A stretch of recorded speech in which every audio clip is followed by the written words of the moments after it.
একদিকে বাংলাদেশ ফুটবল দল আছে ফুরফুরা মেজাজে, আর অন্যদিকে ভারতীয় ফুটবল দলের নাজেহাল অবস্থা।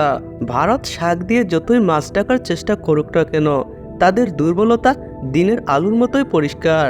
বাংলাদেশে যে ফুটবলের বিপ্লব হয়েছে সেটা অস্বীকার করার কোনো উপায় নাই, কারণ যেখানে বাংলাদেশ দল আল ওয়েদাদের মতো সৌদি ক্লাবের জালে ভরে দেয় 10টি গোল, আর সুদান বাংলাদেশকে ভয় পেয়ে কোনো ম্যাচ না খেলেই চলে যায় দেশে, সেখানে ভারতীয় দলের নতুন কোচ মানলো মার্কেজের অধীনে 4 ম্যাচ খেলেও এখনও জয়ের দেখা পায়নি ভারত।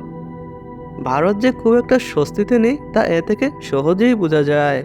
বাংলাদেশের ফাহমিদুল ইসলাম আর হামজা চৌধুরী যে ভারতীয় ফুটবল দলের মানসম্মানে আঘাত হানতে পারে, সেই ভয় থেকেই 40 বছর বয়সী সুনীল ছেত্রীকে অবসর ভাঙিয়ে দলে বেড়ায়।